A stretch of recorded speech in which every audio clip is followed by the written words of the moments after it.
जय हिंद आप सभी लोगों को। स्वागत है आप सभी का एक बार फिर से आपके अपने YouTube चैनल एग्जाम प्लस पे। तो दोस्तों, जैसा कि हम सभी लोगों ने इस बात को अब तक की क्लास में देखा है कि किस तरीके से करंट अफेयर के टॉपिक को एमसीक्यू और एक्सप्लेनेशन के साथ हम लोग करते हैं।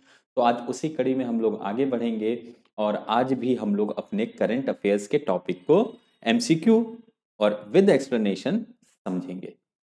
आपकी क्लास का शेड्यूल है, रोज सुबह 9:30 बजे आपको करंट अफेयर्स की क्लास मिलेगी जो अभी आप क्लास कर रहे हैं, और रात में 10 बजे मैथ्स की लाइव क्लास आपको मिलेगी। तो ये अभी फिलहाल आपके यूट्यूब चैनल एग्जाम प्लस पर दो क्लासेस चल रही हैं, एक सुबह 9:30 बजे करंट अफेयर की क्लास और रात में 10 बजे मैथ्स की क्लास। तो इन दोनों ही क्लासेस को करने के लिए आप लोग चैनल को सब्सक्राइब जरूर कर लीजिए और बेल आइकन पे क्लिक कर लीजिए ताकि आपको क्लास की नोटिफिकेशंस मिलती रहें। और साथ ही साथ आपके जो भी मित्र दोस्त हैं जो भी तैयारी कर रहे हैं उन बच्चों तक भी इस क्लास की पहुंच को बनाइए और शेयर करिए वीडियो को और सब्सक्राइब भी करिए इस चैनल को, एग्जाम प्लस चैनल पे। तो आज के टॉपिक में द करंट अफेयर्स एमसीक्यू में हम लोग आगे बढ़ेंगे। जहां पे हम लोगों ने अभी तक छोड़ा था, ये आपको मैं बता दूं फिर से कि अभी हम लोग अपने अपकमिंग एग्जामिनेशंस को ध्यान में रखते हुए उसके आगे की चीजों को करेंगे। मतलब कि जहां से करंट अफेयर्स पूछे जाते हैं जितने मंथ के, उन पूरे मंथ का रिवीजन हम लोग करेंगे। तो चलिए शुरू करते हैं आज के अपने सेशन को, current affairs MCQ with explanation. And here comes the first question of today. On which river the Sardar Sarovar Dam is a terminal dam built? Sardar Sarovar बांध किस नदी पर बना एक टर्मिनल बांध है? And the options are Tapti, Son, Narmada या चंबल। फटाफट से अपने आंसर को आप कमेंट करेंगे। आपको हर एक क्वेश्चन के कमेंट करने के लिए ऑप्शंस को लगभग लगभग 20 सेकंड का समय दिया जाएगा। मैं क्वेश्चन पढ़ूंगा, ऑप्शंस पढ़ूंगा और उसके 10 सेकंड के बाद आपको मैं आंसर बताऊंगा। तो यहां पे क्वेश्चन है, सरदार सरोवर बांध किस नदी पर बना एक टर्मिनल बांध है? तो इसका करेक्ट आंसर है Narmada. Narmada is the correct answer. किस नदी पे बना है? तो नर्मदा नदी पर बना है। The Sardar Sarovar Narmada dam is a terminal dam built on the Narmada river eight Kevadia. Gujarat जिले के केवड़िया जो एक स्थान है वहां पर नर्मदा नदी पर इस बांध को बनाया गया है और इसको लाइफलाइन ऑफ गुजरात भी कहा जाता है। गुजरात की लाइफलाइन भी कहा जाता है। The dam was seen recently in the news as this year in the ongoing summer the dam release about 1.3 million acre feet water for irrigation. अभी हाल ही में खबरों में क्यों था? क्योंकि इसने 1.3 मिलियन एकड़ फीट का पानी को इरिगेशन यानी कि सिंचाई के लिए 1 अप्रैल से 31 मई के बीच में दिया है। It usually has no water for irrigation during summer. पहले क्या दिक्कत आती थी कि समर में इरिगेशन के लिए कोई पानी नहीं उपलब्ध। Which country Buttergate or firm butter phenomenon are associated with? बटरगेट या फर्म मक्खन परिघटना जो कभी कभी समाचारों में देखी जाती थी, यह किस देश से संबंधित है? ऑप्शंस हैं जापान, चाइना, कनाडा, यूएसए। तो इनमें से कौन सा वो देश है जहां पर बटरगेट और फर्म बटर फिनोमिनन जो देखा गया है खबरों में वो रिलेटेड है? और इसका करेक्ट आंसर क्या है? This phenomenon is related through Canada. Several consumers of butter in Canada have been reporting that their butter was hard at room temperature. This firm butter phenomenon was ultimately dubbed as Buttergate by the media.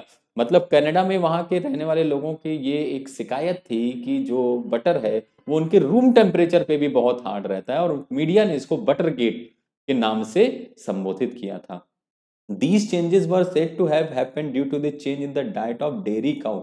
और कहा जा रहा है कि जो दुग्ध उत्पादन के लिए प्रयोग में लिया जाने वाली डेयरी है वहां पे जो गाय हैं उनकी जो डाइट है, उनका जो खान पान है उसमें परिवर्तन आने की वजह से ये घटना हो रही है। Canadians fears that dairy farmers use palm oil fat supplement in the diet of the cow। और कनाडा में रहने वाले लोगों का ये मानना है कि जो डेयरी फार्मर्स हैं, जो दुग्ध उत्पाद वाले जितने भी किसान हैं वो पाम ऑयल के वसा का प्रयोग कर रहे हैं डाइट के रूप में, जो गायों को दिया जाता है, जिसकी वजह से यह समस्या उत्पन्न हो रही है। Next, glacier blood is a phenomenon seen in which mountain range? Options are Andes, Alps, Rocky, Himalaya.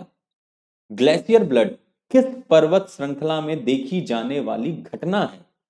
Options है एंडीज, एल्प्स, रॉकी और हिमालय। तो फटाफट से अपने करेक्ट आंसर को आप सभी लोग कमेंट करिए, और करेक्ट आंसर इसका क्या है? Alps is the correct answer.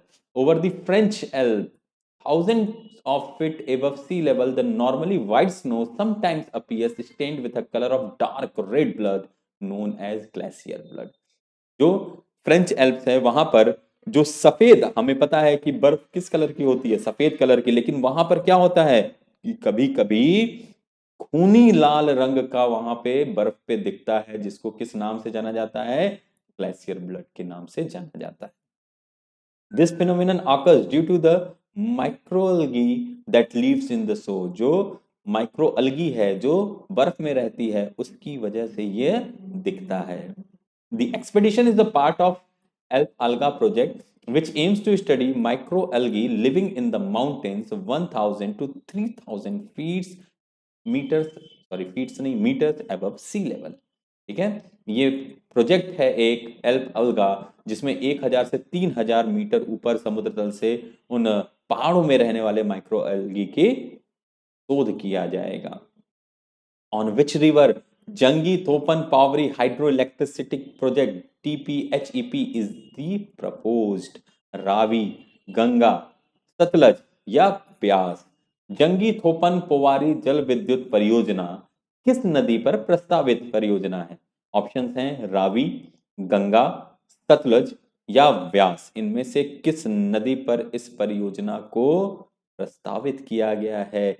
और करेक्ट आंसर इसका क्या है? Sutlej is the correct answer. इसको किस पे किया गया है? सतलज नदी पे किया गया है।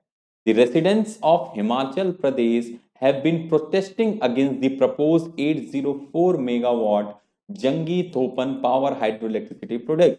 और हिमाचल प्रदेश के रहने वाले वहां पे निवासी इसका अपोज कर रहे हैं। ये 804 मेगावाट की एक परियोजना है, उसके विरोध में वो लोग वहां पे उतरे हुए प्रोटेस्ट कर रहे हैं। This is proposed project over the Sutlej river. ये कहां पे बनेगा? सतलज रिवर यानी कि सतलज नदी के ऊपर बनाया जाएगा। The run of the river project involves construction of a concrete gravity dam above the deepest foundation level across river Satluj and underground powerhouse on the right bank upstream of the tehsil boundary. तो ये वो जगह है जहां पे इसमें क्या किया जा रहा है? कंक्रीट का ग्रेविटी डैम बनाने की बात करी जा रही है, और अंडरग्राउंड पावर हाउसेस को भी बनाने की बात की जा रही है। कहां पे? सतलज रिवर पे। Next,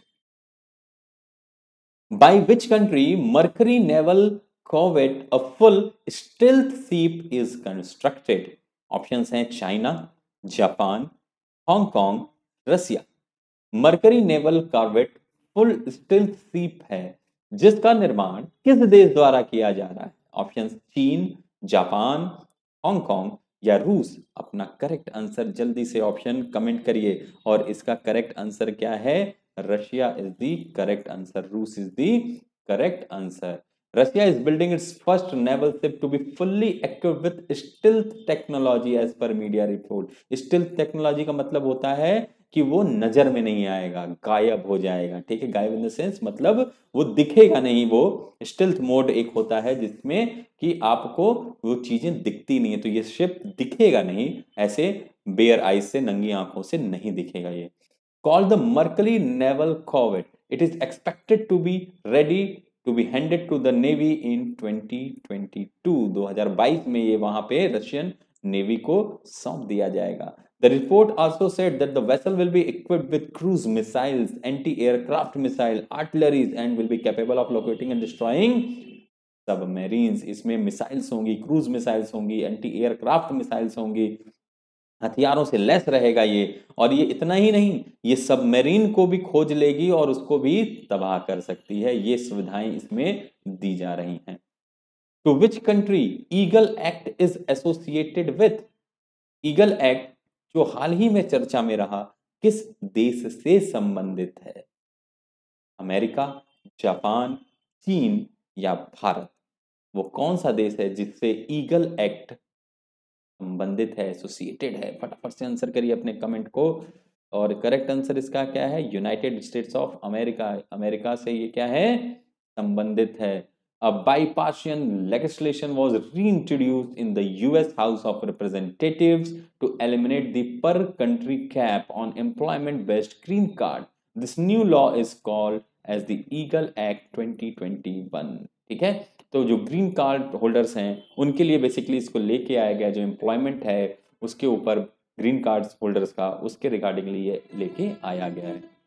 Currently, there is 7% per country limit on visa issuance by the United state. अभी क्या है? 7% है प्रति देश के हिसाब से वीजा का लिमिट का इन्होंने यूनाइटेड स्टेट्स ऑफ अमेरिका ने कर रखा है। If this law is cleared by the Senate, this would benefit a lot of Indian professionals and their family members who wish to migrate to their country. ये law आने से क्या होगा?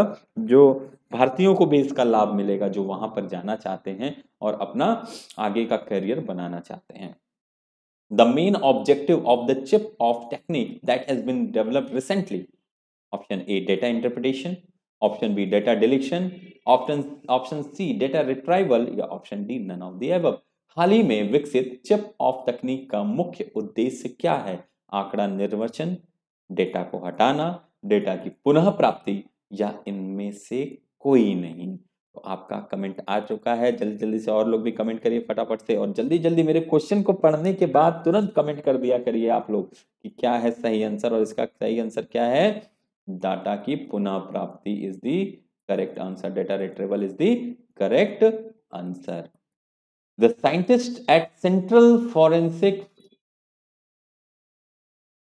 Science laboratory CFSL Hyderabad have developed an indigenous chip of technique. The main objective of the technique is to retrieve encrypted data from logged and severely damaged smart cell phones. ठीक है, तो ये कहाँ पे? हैदराबाद में डेवलप किया जा रहा है, वहां पे सेंट्रल फॉरेंसिक साइंस लैबोरेटरी में। और इसका मुख्य यूज क्या है? तो जो भी इनक्रिप्टेड डाटा हैं, जो लॉक हो गए हैं या बहुत बुरी तरीके से क्षतिग्रस्त जो स्मार्ट सेल फोन्स हैं, उसमें से डाटा को निकाला जा सके।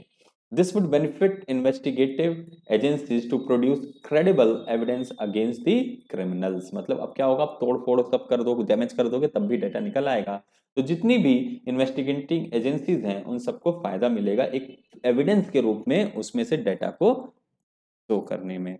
Next, SAGE Senior Care Aging Growth Engine is the initiative of which union ministry?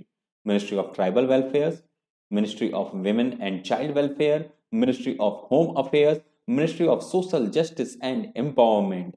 SAGE Senior Care Aging Growth Engine किस केंद्रीय मंत्रालय की पहल है? जनजातीय कल्याण मंत्रालय, महिला और बाल विकास मंत्रालय, गृह मंत्रालय, या सामाजिक न्याय और अधिकारिता मंत्रालय? तो आपका कमेंट फटाफट से ऑप्शन, करेक्ट ऑप्शन जो आपको लगता है उसको जल्दी जल्दी से कमेंट कर दीजिए आप सभी लोग। और इसका करेक्ट आंसर क्या है? Ministry of social justice and empowerment. Minister of social justice and empowerment Thawarchand Gehlot virtually launch the sage initiative. इन्होंने, जो थावरचंद गहलोत हैं, ये कौन है? मिनिस्टर हैं किसके? जो सोशल जस्टिस और एम्पावरमेंट मिनिस्ट्री के, उन्होंने वर्चुअली लॉन्च किया है इस इनिशिएटिव को। He also launch the sage portal. Says का एक पोर्टल भी लॉन्च किया गया है which can be accessed by the elderly persons for elderly care products and services by selected startups. तो ये एक पोर्टल भी इन्होंने लॉन्च किया है जहां पर जो वृद्धजन हैं वो वृद्धजनों के लिए ही बनाए गए प्रोडक्ट्स जो हैं, कुछ स्टार्टअप्स हैं भारत देश के, उनके द्वारा वो वहां से उसको खरीद भी सकते हैं। The startups will be selected on the basis of innovative products and services. जो भी इनोवेटिव प्रोडक्ट्स और सर्विसेज देंगे स्टार्टअप, उनको ही सेलेक्ट किया जाएगा। Next, for curing which disease AMB is the nano fiber based tablets developed by IIT Hyderabad। AMB IITH द्वारा विकसित nano fibre आधारित टैबलेट है जो किस बीमारी के लिए है?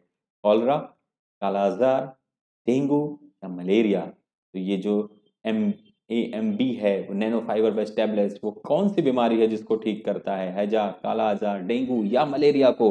फटाफट से आंसर करिए और इसका करेक्ट आंसर क्या है? ऑप्शन बी, काला आजार is the correct answer.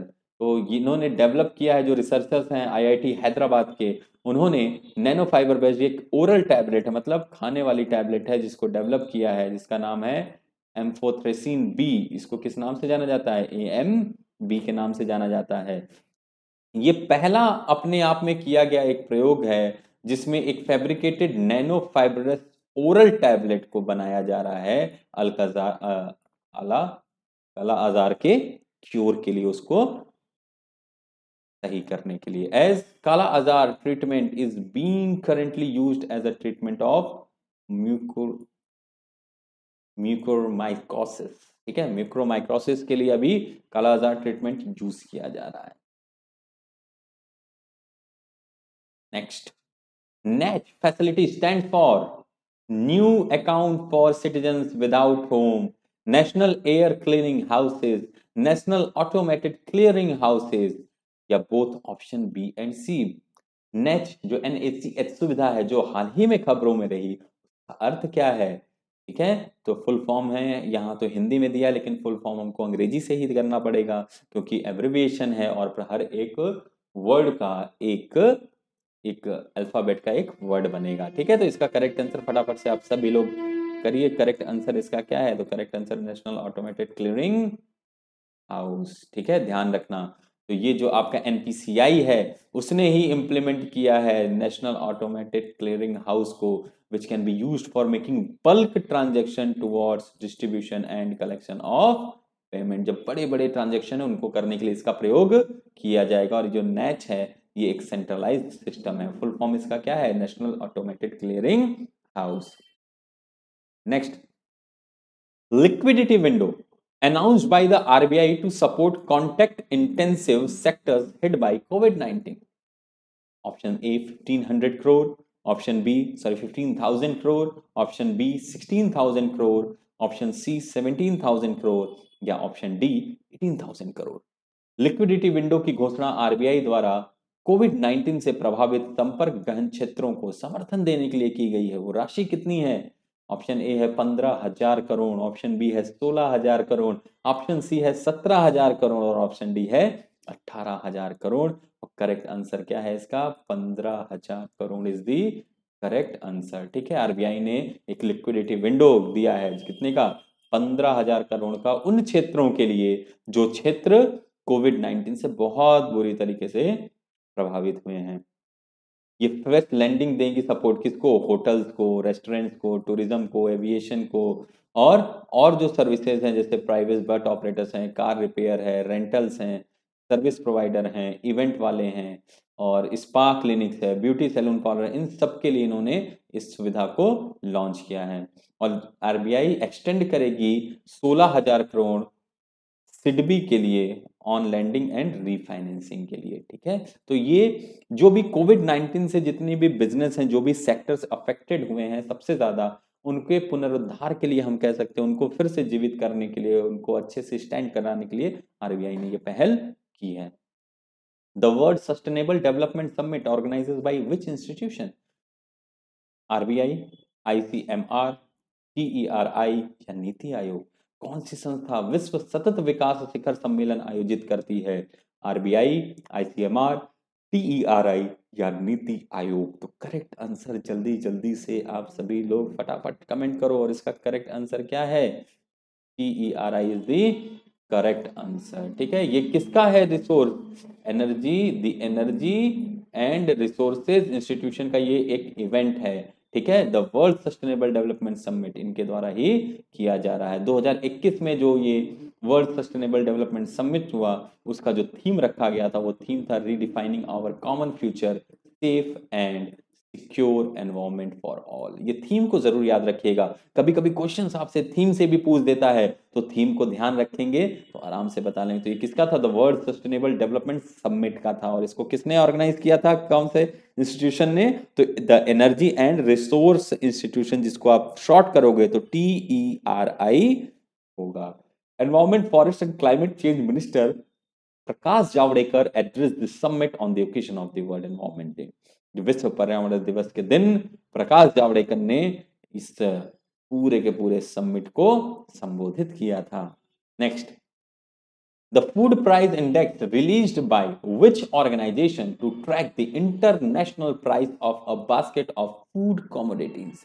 FCI, FAO, UNHRC या RCEP? खाद्य वस्तुओं की एक टोकरी की अंतरराष्ट्रीय कीमतों को ट्रैक करने के लिए कौन सा संगठन खाद्य मूल्य सूचकांक जारी करता है? CI, FAO, UNHRC या RCEP? तो करेक्ट आंसर क्या है इसका? आंसर करिए जल्दी से। करेक्ट आंसर है FAO, food and agriculture organisation, जो यूनाइटेड नेशन का है। वो इस बात के लिए आपका एक इंडेक्स बनाता है इंटरनेशनल प्राइस को, जो एक फूड बास्केट है, उसमें कमोडिटीज जिसमें आपके दाल आते हैं, तेल आते हैं, जो आपके दुग्ध उत्पाद हैं वो आते हैं, मीट आता है, शुगर आता है, इन सबको ट्रैक करने के लिए। और according to the recent index, food price में वेरी 4.8% हाइयर देन अप्रैल। मई में क्या होगा? अप्रैल से 4.8% अधिक फूड प्राइस होगा। This is registered as the biggest monthly rise since October 2010. The prices was also 39.7% higher than the last time, मई 2020। 2010 से सबसे ज्यादा इंक्रीज इसको अभी तक किया गया है, और 39.7% ज्यादा है पिछले वर्ष यानी कि मई 2020 से। ICAR, Indian Institute of Spices Research, has received a patent for the micronutrient foliar formulation. White pepper, red chili, Indian turmeric या black pepper? ICAR, भारतीय मसाला अनुसंधान संस्थान, को सूक्ष्म पोषक तत्व पर्ण सूत्रीकरण के लिए एक पेटेंट प्राप्त हुआ है। वो किस चीज का है? सफेद काली मिर्च, लाल मिर्च, भारतीय हल्दी या काली मिर्च? तो करेक्ट आंसर क्या है? करेक्ट आंसर आप सभी लोग कमेंट करिए जल्दी से, और करेक्ट आंसर इसका काली मिर्च इज दी करेक्ट आंसर। ठीक है, जो ICAR है, the Indian council of agriculture and research, और Indian institute of spices research, इसको अभी पेटेंट मिला किस पे? ब्लैक पेपर पे। ठीक है, माइक्रोन्यूट्रिएंट फॉलियर फॉर्मुलेशन पे। ICAR ISR had developed crop specification micronutrients foliar formulation for major spices। इन्होंने क्या किया? जैसे कि काली मिर्च हो गई, अदरक हो गया, हल्दी हो गया, बादाम हो गया, या आपके इलायची हो गई, इन सब चीजों पे क्या किया इन्होंने? माइक्रोन्यूट्रिएंट फॉलियर फॉर्मुलेशन का एक डेवलपमेंट किया है। और इससे होगा क्या कि इसमें इसकी कमी ना हो, ये चीज इससे हो जाएगी, इन सारे पदार्थों में इस चीजों की कमी ना हो, न्यूट्रिएंट्स की। In which state Trirashmi Buddhist cave complex व 3 new caves have been discovered is located? Rajasthan, Maharashtra, Madhya Pradesh, Bihar?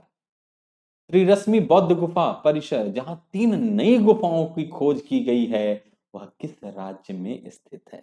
Rajasthan, Maharashtra, Madhya Pradesh, Bihar?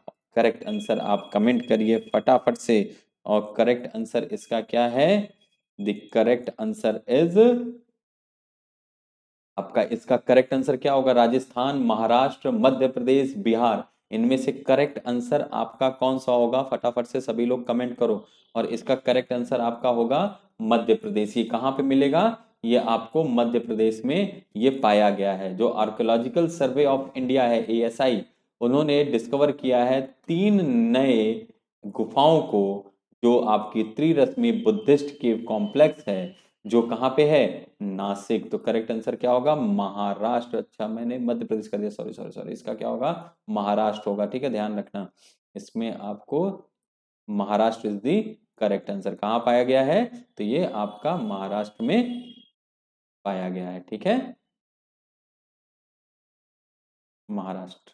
ठीक है ना, ASI के द्वारा, मतलब आपका आर्कोलॉजिकल सर्वे ऑफ इंडिया के द्वारा, ठीक है, आर्कोलॉजिकल सर्वे ऑफ इंडिया के द्वारा इसको पाया गया है।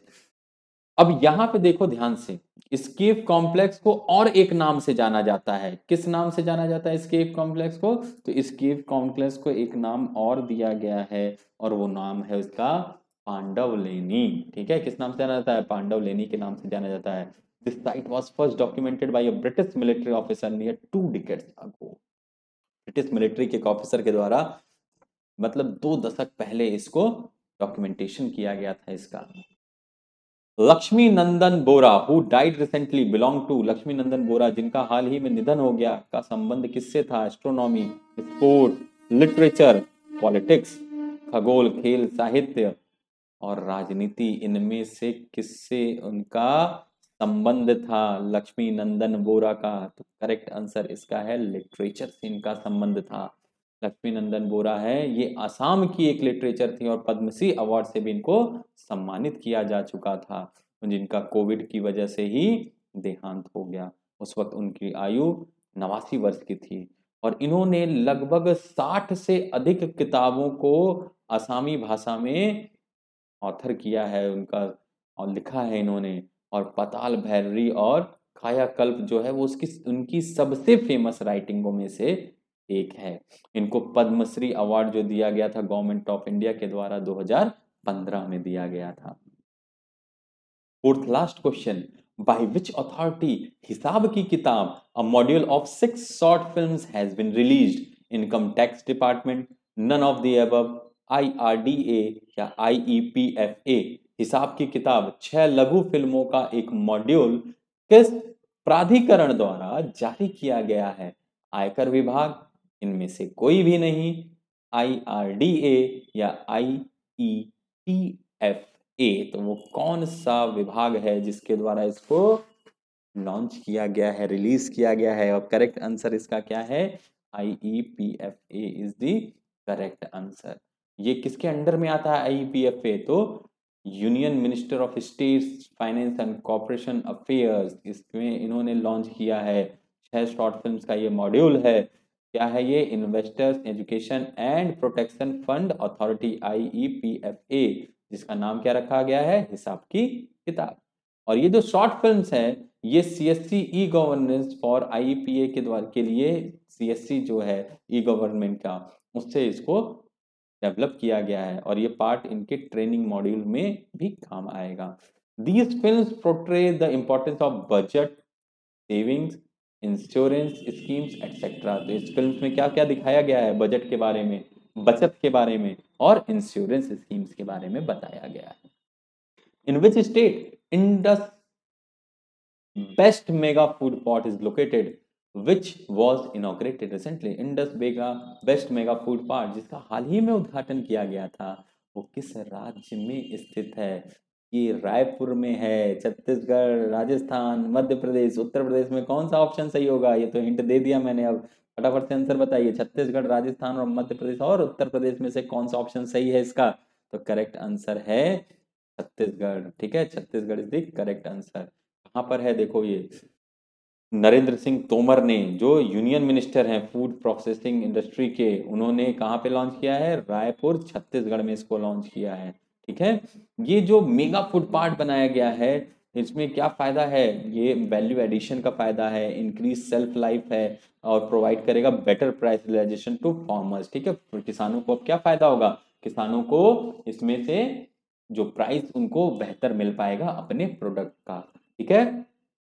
और ऐसा भी माना जा रहा है कि ये जो पार्क है लगभग डायरेक्टली और इनडायरेक्टली 5000 लोगों को रोजगार भी प्रदान करेगा। तो भाई तो बहुत अच्छी बात है कि इतने बड़े स्तर पे रोजगार भी मिलेगा लोगों को। Second last question, which state in India has been witnessing African swine fever which claimed over 4500 pigs?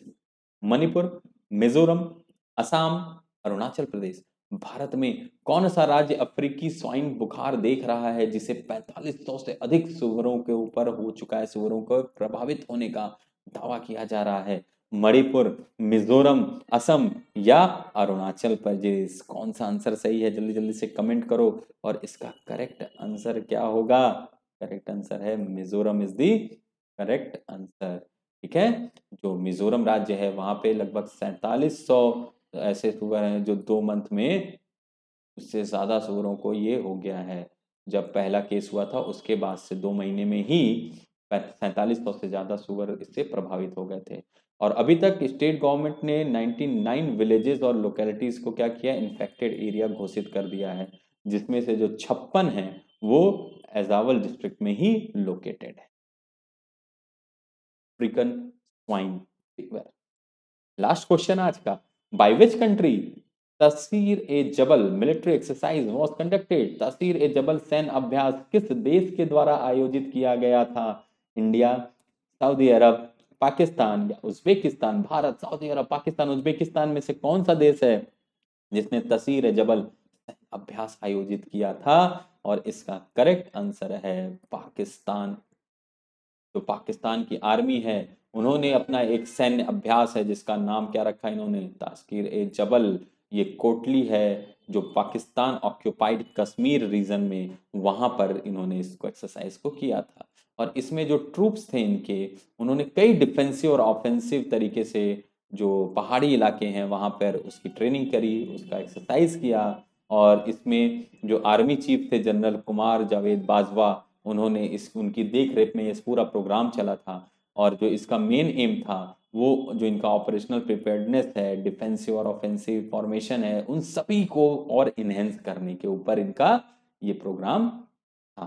तो ये था आज का अपना करंट अफेयर्स की क्लास। और करंट अफेयर्स की क्लास रोज हमें इसी टाइम पे यानी कि सुबह 9:30 बजे ही मिलेगी, और रात में 10 बजे हम लोगों को मिलेगा मैथ्स की क्लास। तो आप सभी लोगों में से अभी जो भी लाइक, सब्सक्राइब और शेयर नहीं किया है चैनल को, जल्दी जल्दी से सब्सक्राइब कर लीजिए और बेल आइकन पे क्लिक कर लीजिए। और नीचे मेरा व्हाट्सएप नंबर भी है और टेलीग्राम का लिंक भी है, आप सब लोग वहां से जुड़ सकते हैं।